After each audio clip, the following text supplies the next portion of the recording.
What up, sports fans? Waxon Wednesday, Waxman, Talabalet. Who guys talk sports? Let's rock and roll. Starting with some news that really, and I mean truly, flipped the college basketball world upside down.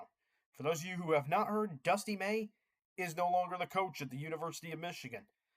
He has moved on. He has signed a 5-year contract with the Dallas Mavericks to be their next head coach. When I heard this news, I was just like, what in tarnation? For lack of better words, or words I can't say here on the live on YouTube, of course, but I was puzzled. It just, wow, what the heck happened?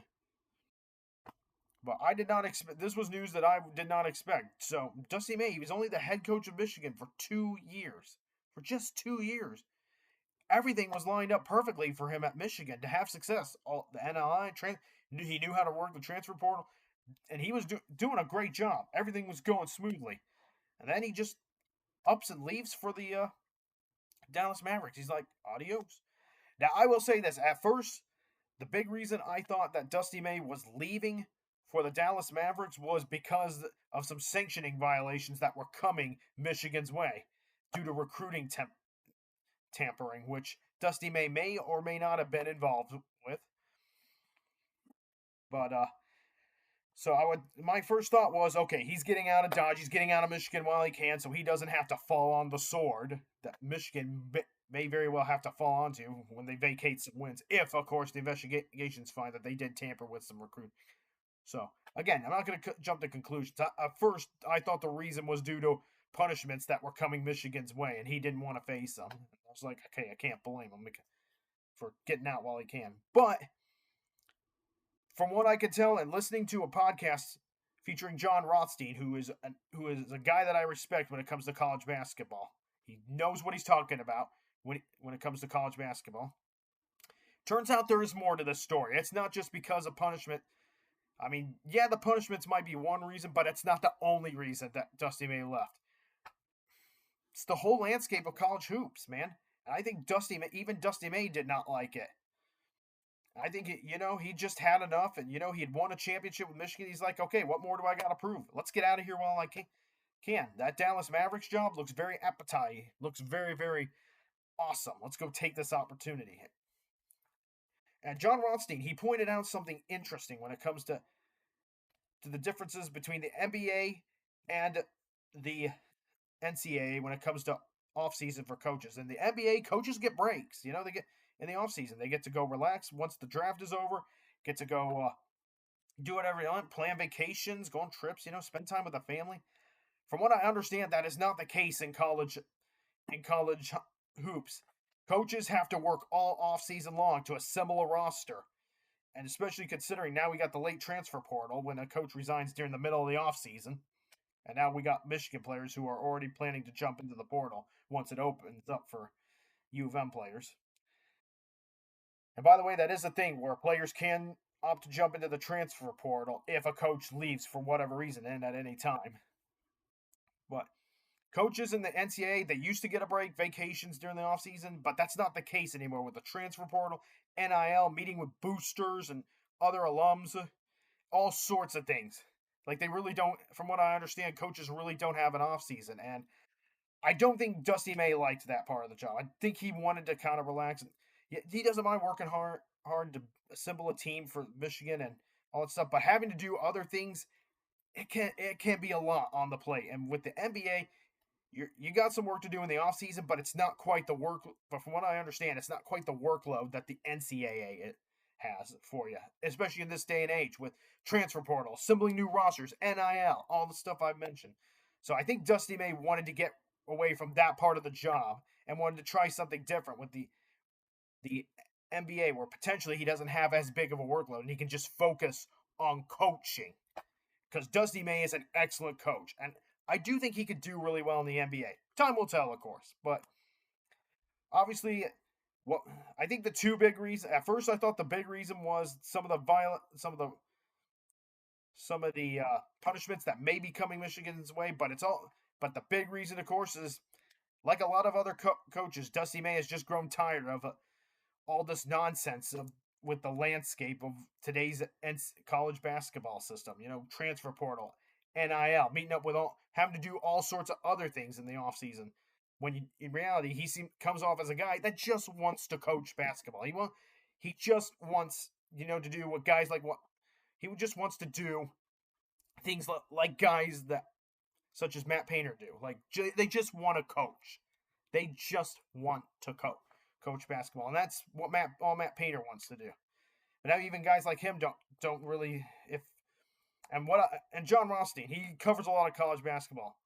Man, that's brutal for a coach. It's just really, really brutal. Even Matt Painter, and even for a program like a no-nonsense program like Purdue, where all the players buy in, they stick around, they get their degree. It's the old school way. There's not even a break from the chaos of today's college basketball landscape from there. But regardless of whatever the primary reason might be, I wish Dusty May all the best. All the best in the NBA. Hope he succeeds. He's a mighty fine coach. Great coach. And you know what? Michigan fans, I know it was only a 2-year run, and now you're already going to be thinking about a new coach. Now, I know they got an interim coach, but it wouldn't surprise me if they look for a new coach a year from now or a season from now. But you know what? You take this 2-year. You got to be happy with this 2-year run. You got to take it because it was only 2 years Dusty May was there for. But you know what? He brought you a national championship. That's what we all want. We all want a national championship. I'd love to see Purdue win a national championship. Dusty May delivered a national championship for Purdue, so really Michigan fans have nothing to be mad at him for. I know he was set up for success for a long time at Michigan and for a lengthy coaching career in the NCAA, and maybe someday he'll come back, but I can understand why you'd want to leave with all the chaos of today's landscape of the NCAA college. Now, I still think college basketball is a better product than the NBA, okay? I like college basketball way better than the NBA. That does not change. But there's a lot of things to work on to make it better. And got to put a cap on NIL and got to calm the transfer portal down, okay? Simple as that. But Dusty May, I wish you all the best. Shifting gears now. Holy cow. Okay. I know what you all think. I know one question you all have. Waxman, what'd you think of that trade the Blackhawks made? What'd you think of that stupid trade the Blackhawks made? You know what? At first, I thought it was stupid. Absolutely, I thought it was stupid. First of all, I'm going to say this here. I'm happy we got Bowen Byram. I'm happy about that. He's a very solid defender. Hasn't hit his potential yet. He's 25, I believe. I like that we got him. So happy. That's the thing. I'm happy to get him. But I do think we paid a bit too steep of a price to get Bowen Byram. We also got Ryan Greenway. Forgive me if I mispronounce his name. So 2 players, and in exchange, we sent to Buffalo we sent them the 4th overall pick, and then a 2nd overall pick, as well as Louis Crevier. Hearing that Louis Crevier was traded, that's the part that's what really broke me down. That's what really just, really, we gave up Louis Crevier. Absolute young gun, solid defender, could score on defense too. Helped this Blackhawks team a lot. Like that's what makes me mad the most. The fact that we had to say goodbye to Louis Crevier. I wish him all the best in Buffalo. He's gonna be a good player in the NHL for years to come. But man, I really wanted him to stay with the Blackhawks. Why couldn't we trade someone like Korchinski instead? Or I don't know. I knew we were gonna have to. I think my thoughts are this. Like, I liked getting Bowen Byram, but I think the Blackhawks did overpay. All right? And I was mad about this trade. I was hot about it. Now that I've calmed down a bit, time will tell. We're going to see how this all works out. If Bowen Byram, from what I understand, he wants to be in Chicago. So that's a good first sign. If we can get him signed long-term, then maybe this trade doesn't look all that bad. But got to get him signed long-term. And if he improves a lot and plays up to his full potential in Chicago, then this trade's going to look better. So I like having him around. The other guy I think's a 4th liner at best, but does bring some veteran experience. I mean, the Blackhawks also were talking about trading away the 4th overall pick because there was one guy. So there were 2 guys they were looking at, McKenna and Stenberg. or Steinberg. Forgive me if I've butchered those names, but from what I understand, the Blackhawks thought that none of the top two guys in this year's NHL draft were going to be available, so they made the decision to trade away the fourth pick and try to get a good player that would help address a need. And Bowen Byram, he addresses the need on defense. Our defense had all sorts of problems last year. We needed this kind of piece. It just sucks to give up another good piece in Louis Crevier on the defensive end too. Still need to get Connor Bedard some help. I've heard that Connor and Bowen have been talking. He actually texted Bowen Byram, so that's good news. Chemistry's building up a little bit there. So that gives me some hope that they're going to get a deal done very soon with Connor Bedard. A lot of work to be done there. Look, I was mad about the trade deal yesterday. I was so ticked off. Just could not believe it. Like, okay, I get it. The guys we wanted at number 4 were probably not going to be there, but we couldn't wait till draft day to trade them. That's another thing that really gets me. Kyle Davidson could have waited till the day of the draft to trade down and acquire Bowen Byram. He could have waited a little more patiently to see what would happen. And if those two guys went, then he could make a decision from it. But I think he might have pulled it a little too early. And look, I get it. These NHL trades, they're not cheap these days. Everything's overpriced these days, including NHL deals. But this one, I don't like. So far, I don't like. I like getting Bowen Byram, but I don't like the price that we paid to get him. A 4th overall pick plus a 2nd, and then Louis Crevier. Like, if they had given up just the 2 draft picks and gotten Bowen Byram, that's a fair deal. I think that's much more fair. I would have been okay with that. But I wish Louis Crevier all the best. That guy, I liked that guy. He had a lot of potential, a lot of promise. Just sucks he won't be with the Blackhawks. But Bowen Byram and Ryan Greenaway, welcome to the Chicago Blackhawks. Wish you all the best here. And hopefully, Kyle Davidson, I hope this trade works out for your sake. Because right now, a lot of people got questions about you, and I'm one of them too. But for now, I'm going to stay calm and just say time will tell on whether or not this trade works out or not. Time will tell. Again, happy to have Bowen Byram, but way too steep of a price to pay to get a defender with a lot of great potential and a good defender. But will he reach his max potential? Time will tell. Will he re-sign with the Blackhawks? Time will tell. How will this trade look in 5 years from now? Time will tell. That's about all I can say about it. Trying to stay as calm as I can without losing my mind. Speaking of topics that frustrate me. Okay, Caitlin Clark is in the news again. And it's not for good reason. Not her fault, of course. Caitlin Clark doing the best she can to ball out in the WNBA. And once again, we're talking about her because, once again, the WNBA and its players just have no idea how special of a player they've got. As I've mentioned before in the past, she brings attention and money to the WNBA. But they don't care. Clearly, they don't care. So this just happened earlier today, okay? So, actually, this actually happened on Monday, and everybody is so ticked. And I'm one of those people, too. So, Alyssa Thomas actually harmed Caitlin Clark during the game on Monday. And actually, correction, this game was tonight. I'm sorry, I'm reading a post right now. I stand corrected. I got my homework to do there. But so here's the thing. So tonight's game between Phoenix and Indy, Alyssa Thomas actually went and punched Caitlin Clark. Literally punched her in the throat. And that actually injured Caitlin Clark, and she had to leave the game. People were saying it was a back injury, but she got literally punched in the throat. Had to leave the game. Referees turned a blind frickin' eye to it. No call.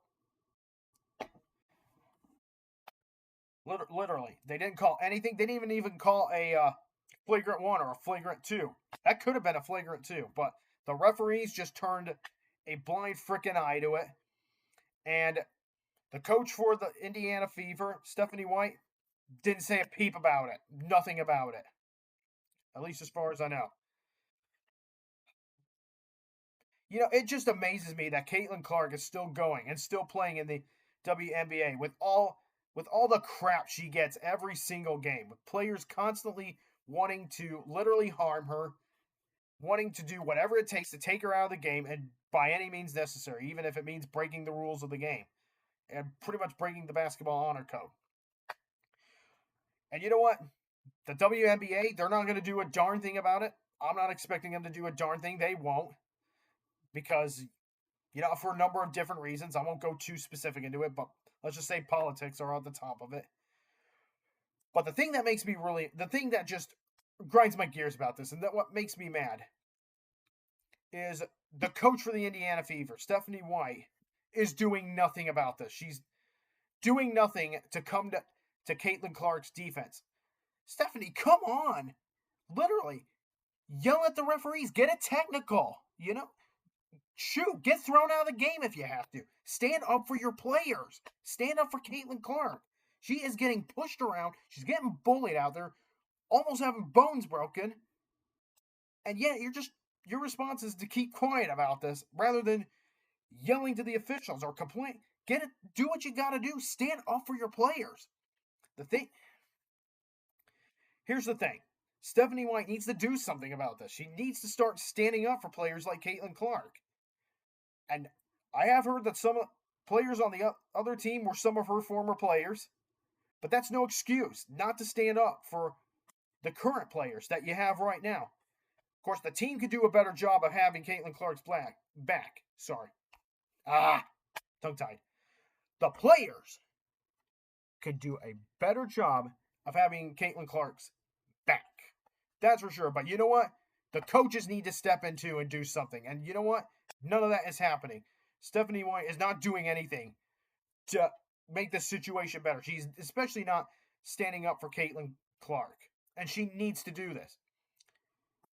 So Stephanie White, those are your players. You got to stand up for them. Whether it's college hoops or pro hoops, you got to stand up for your players because the players, they're your second family. And by the way, Stephanie White did go to Purdue, by the way. She played college basketball there for 4 years. She's a graduate of Purdue University. She's an alum. And at Purdue University, family is a big thing. And at most universities, whether it's Oakland or Purdue, or even, you know, the big names like Ohio State, family is a big matter. But especially at Purdue, Purdue preaches family. Family is a big thing at Purdue. We got to stand with each other. We got to stand together no matter what happens, and we got to have each other's backs no matter what happens. And obviously, we want to have big respect of the game and hold each other accountable, but we got to operate as a family, and we have to have each other's back. That's part of being family. And I'm just going to say this. Stephanie White, if you're not going to have Caitlin Clark's back, then you need to resign as the coach of the Fever. You need to leave Indiana. Then you should not be the coach of the Indiana Fever. Because if you do not have your players back, you don't know the first thing about family. Family sticks together. And you know, it's like that saying from Lilo and Stitch. Ohana means family, and family means no one gets left behind or forgotten. And keyword, no one. We have to have each other's backs. The whole team needs to have. Caitlin Clark's got her team's back. Stephanie White and the rest of the team, they need to have Caitlin Clark's back. And to Stephanie White, if Stephanie White is not going to stand up for Caitlin Clark and not do anything to come to her defense, then Stephanie White needs to be fired. She shouldn't be the coach of the Indiana Fever. And without trying to, and here's the thing. Once again, the reason I say that she should not be the coach, she needs to either resign or be fired as the as the coach of the Indiana Fever is, if you cannot come to the defense of your players, then you should not be a coach at all. And you know what? At Purdue, family is key. If you cannot stand up for whether it's your first family or your second family, or whether it's your main family or your family on the basketball court, all right? Because a team is like a family too. In fact, they're family, all right? We are family. My hockey guys, they were family too, and they always will be. I always like to come to their defense. But the thing is, if Stephanie White cannot defend all her players, especially Caitlin Clark, then she needs to resign as the Indiana Fever head coach or she should be fired. And the reason is, if you cannot come to the defense of your basketball family, then you know what? You are not acting as a coach. You are not, that you don't know the first thing about, that you don't know about the key thing about being a basketball coach, and that is standing with your players. Yes, you got to hold them accountable, but standing with your players at all times. And from a Purdue perspective, family is a big thing. If Stephanie White cannot come to the defense of Caitlin Clark, if she cannot help pick Caitlin Clark back up, whether it's emotionally or physically, if she continues to choose not to defend all the members of her basketball family, of the Indiana Fever, then you know what? She does not know what it truly means to be a Purdue Boilermaker from the perspective of family. Because being a Boilermaker family is key. And Stephanie White needs to understand this. Your basketball team is your family. You gotta take care of them. You gotta stand up for them. That's all I gotta say. I'm just gonna go with a move it or lose it approach. Either stand up for all your family or lose your job. If Stephanie White continues to not come to the defense of not just Caitlin Clark, but all her basketball players, but especially Caitlin Clark, if she does not lend Caitlin Clark a helping hand, and she does not at some point come to the defense of Caitlin Clark, then either she needs to be fired as the coach of the Indiana Fever, or she needs to just resign and get out of there. Because the Indiana Fever needs a coach that will defend all their players. And so far, Stephanie White has not been doing that. And it is disappointing to see. Caitlin Clark deserves better. Not just from the whole league, but from her team, especially the coaching staff.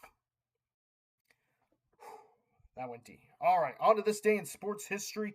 On this day, the 24th of June in the year 2013, the Chicago Blackhawks defeat the Boston Bruins 3-2 in Game 6 to win the second of their 3 Stanley Cups in the 2010 and the franchise's 5th Stanley Cup. And this would be the game that we would forever know as 17, and I do mean 17 seconds. They tied up Brian Bickle. He ties up the game. 17 seconds later, Dave Bolland with the biggest goal of his life and the one that would send the Chicago Blackhawks to their 5th Stanley Cup. And a memoir that will live forever in the glory annals of Chicago sports history. Before I sign off, huge congratulations to Braden Smith, who was drafted 38th overall tonight by none other than the Indiana Pacers. So Braden Smith, he's staying home to play for the Pacers. And congratulations to Trey Kaufman-Wren, who was drafted 59th overall tonight by the Minnesota Timberwolves. Braden Smith and Trey Kaufman-Wren, congratulations, well deserved. And thank you two for being two of the greatest Boilermaker basketball players I've ever known. All right, sports fans, that's all I got for this week's Waxon Wednesday. I'll see you on Friday Roundtable with my man Tyler Lavalette as always. Take care. This is Jake Waxman from Two Guys Talk Sports, signing off.